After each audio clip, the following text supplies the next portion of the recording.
It started with something as ordinary as a leaking pipe. I had just come home from a long day at work, drained and annoyed to find a puddle forming near my kitchen sink. I could already hear the landlord in my head telling me to just call a plumber, but I wasn't in the mood to wait days for someone to show up. So, I called my best friend, Maya. She lived just a few blocks away, and her husband, Daniel, was pretty handy around the house. She offered right away, said he could swing by in an hour and take a look. I didn't think twice about it. After all, we were close. Really close. The kind of friends who shared everything, recipes, stories, even vacations. I'd spent countless evenings at their place, joking over dinner, watching their kids grow up. I thought I knew them. I thought I knew him. When Daniel showed up that evening, toolbox in hand, it felt normal. Familiar. He smiled, the way he always did, polite and casual, and got to work under the sink like he'd done it 100 times before. I offered him water. We chatted about small things. The weather. Maya's new job. He laughed at my messy apartment and I rolled my eyes in mock offense. It felt safe. But something was different that night. I couldn't quite place it at first, but his glances held a kind of weight they hadn't before. Too long. Too curious.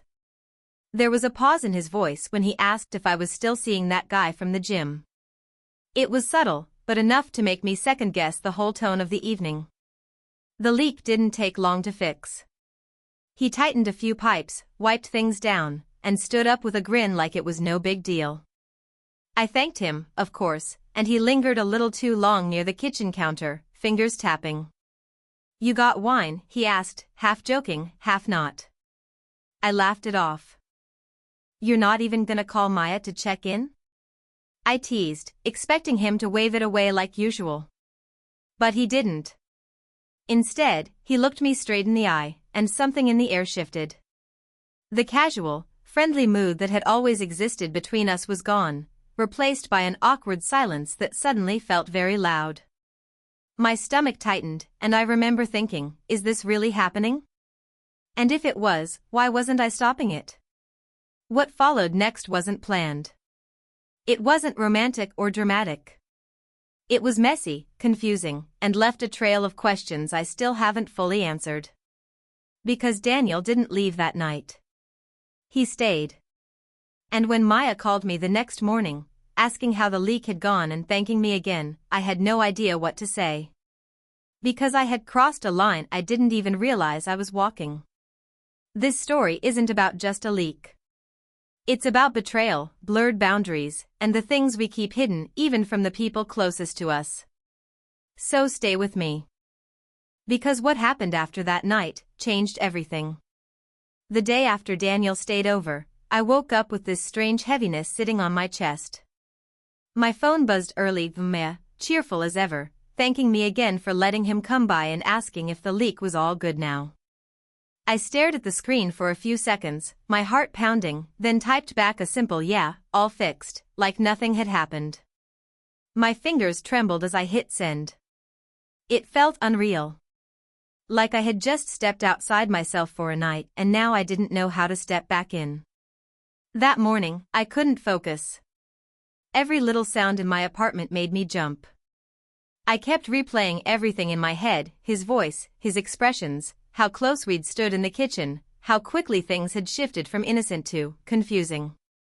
I didn't even know what to call it. Was it a mistake? A moment of weakness? Or something that had been building up without me seeing it? The thing is, Daniel and I weren't strangers.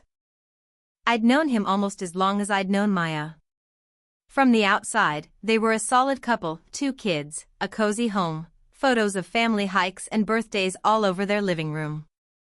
But sometimes, when we all hung out, I'd catch these moments. The way Maya would talk over him.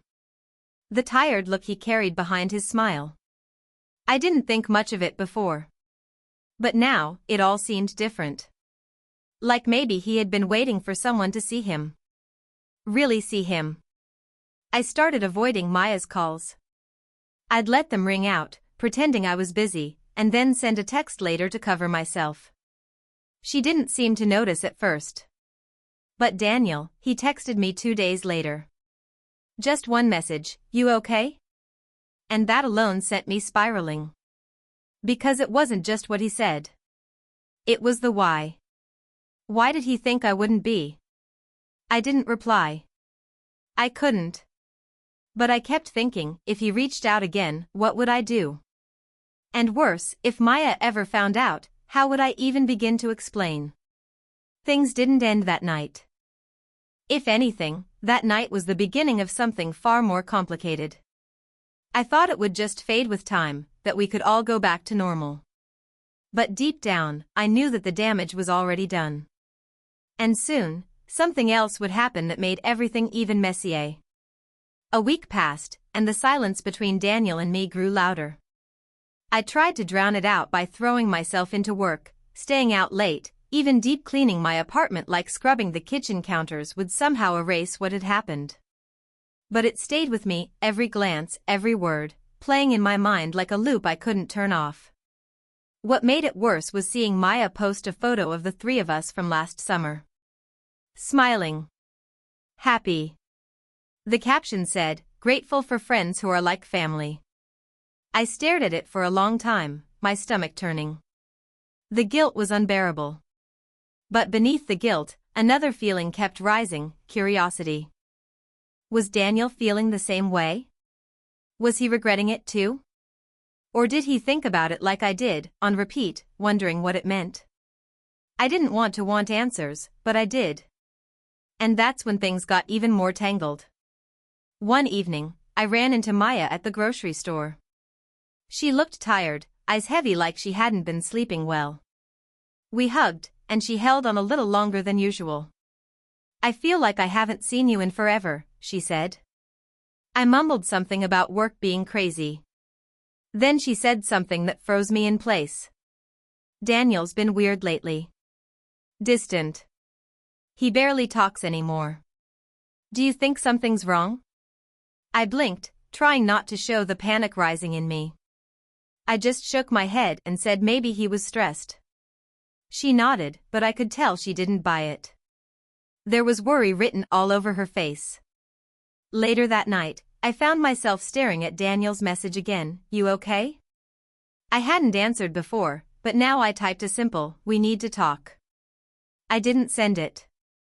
I just stared at the words, thinking of every possible outcome. If Maya ever found out, she'd never forgive either of us. But if I kept pretending it didn't happen, I'd lose my mind. And then, right when I was about to put my phone down, I got a new message. But not from Daniel. It was from someone I didn't expect, his sister. "Hey, can we talk? Something's been bothering me." My heart sank. Because now, someone else was getting pulled into this mess. And I had no idea how much she knew, or how much worse it could get. I stared at the message from Daniel's sister, unsure whether to open it or ignore it and pretend I never saw it. My fingers hovered over the screen, heart pounding. We weren't even close. In all these years, we'd only spoken during family events or holidays, usually in passing. For her to reach out now, completely out of the blue, something had to be off. After a few minutes, I opened it. Her message was short, but every word hit me hard. "Hey. I know this might sound weird, but have you noticed anything strange going on between Maya and someone else? Daniel's been acting off, and I think he suspects something. He won't talk to me, but I know something's going on. Please don't tell him I messaged you." I froze. My mind raced in a dozen directions at once. Was she talking about me? Did Daniel say something? Or, was she actually asking about Maya? That thought hadn't crossed my mind until now.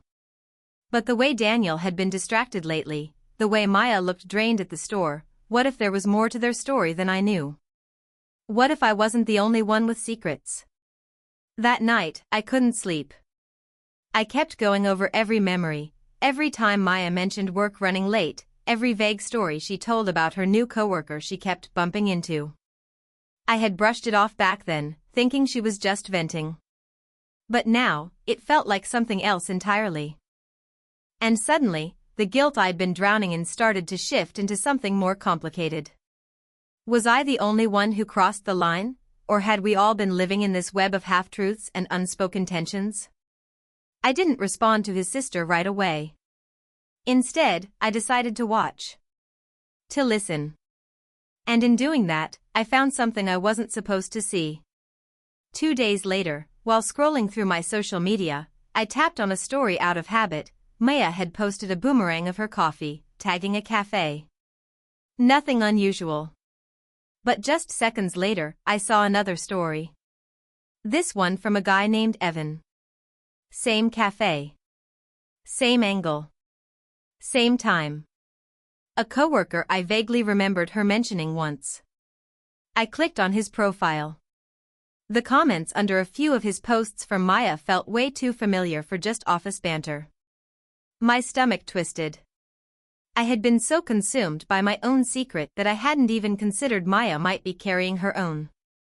And suddenly, the picture started to change. What if Daniel had found something out? What if that's why he came over that night, looking for a distraction, or worse, revenge? The idea unsettled me in a way I hadn't expected. And just when I thought things couldn't spiral any further, I got a voice message from Daniel. Not a text. A voice message. I stared at the notification, frozen. My thumb hovered over it. Because I knew, whatever was in that message could change everything. I sat there, staring at the voice message, my thumb barely touching the play button. My heart was thudding so loud it almost drowned everything else out. After a moment, I took a breath and pressed play. Daniel's voice came through, low and shaky. I don't know how to say this, but I need to get it out. I didn't come over that night just to fix the leak. I needed to get away. I found Maya's messages. With someone from her office. Evan. I don't even think she knows I know yet. I was angry, but more than that, I was just lost. And I'm sorry for dragging you into it.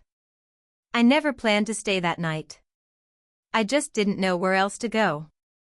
And I guess I crossed a line that we can't uncross. I don't expect forgiveness. But I needed you to know the truth. The message ended, but the silence afterward was deafening. Everything suddenly clicked into place, his restlessness, the way he looked at me that night, the weight in his eyes. He wasn't just looking for comfort. He was trying to escape. And I had been too wrapped up in my own confusion to see it clearly. I felt a strange mix of relief and shame. Relief that I wasn't the only one who'd felt lost that night. Shame that we'd both used each other to fill a space that should have never been touched. But at least now, I had answers. I finally replied to Daniel, short and honest. I understand. But we can't do this again. The next day, I met Maya for coffee. I didn't plan to bring up what I knew. I just needed to look her in the eye, to remind myself of the friendship we had before everything got blurry. She seemed better, lighter, even. Daniel and I had a long talk last night, she said suddenly. I think he knows about Evan, or at least suspects. I admitted some things. We're figuring things out. I nodded slowly. She was being honest now, at least partly. And I realized we had both been carrying guilt that was eating us from the inside. Maybe this was her way of starting over too. But just when I thought everything had settled, one last twist came in. A week later, I got a letter. A real, handwritten letter. No name on the envelope. Inside was a short note, secrets never stay buried. Be careful who you trust. There was no signature. Just that message. And something about the handwriting looked familiar, but I couldn't place it. My heart skipped. Who knew? Daniel? Maya? Evan? Or someone else entirely? Just when I thought the story was over, I realized the truth still had layers I hadn't uncovered. And maybe, the leak that started it all wasn't the only thing broken. The letter stayed on my kitchen counter for days. Every time I walked past it, my mind would start racing again, replaying voices, memories, and all the things left unsaid. But eventually, the shock wore off. I reminded myself that maybe the note was nothing more than someone trying to stir up guilt I was already letting go of. It didn't matter who sent it. What mattered was that I had learned something important through all of this. Maya and Daniel quietly separated a month later. She told me over a short call that they both needed space to relearn who they were. No messy public fights, no dramatic fallout, just two people who'd been drifting apart and finally stopped pretending otherwise. As for Evan, I never asked, and she never offered more details. I respected that. We'd hurt each other enough with silence and half-truths, and now, honesty mattered more than anything. Daniel and I never spoke again after that final message. He disappeared from social media, and I heard through mutual friends that he moved out of town to stay with family for a while. There was no closure between us, but maybe that was the closure. Some chapters just don't end with neat punctuation. They fade quietly into the background, leaving only memories to sort through. As for me, I stopped blaming myself every day. I started therapy. I focused on rebuilding trust, not with anyone else, but with myself. Learning how easily lines can blur when you're hurting, and how powerful it is to step away before more damage is done. That one night didn't define me, but it did change me. It reminded me how complicated love, loyalty, and friendship can be when emotions get tangled in unexpected ways. Looking back now, that leaking pipe seems like such a small thing. But it exposed more than just water damage. It uncovered cracks in all our relationships, in ways none of us were prepared for. This story of infidelity wasn't just about betrayal, it was about all the little moments leading up to it. The silences, the glances, the feelings we pretend not to notice until they explode. Not all secrets stay buried. And not all people stay the same once they surface. But if there's one thing I've learned, it's this: sometimes the mess we try hardest to hide is the one that teaches us exactly what we need to grow. 43.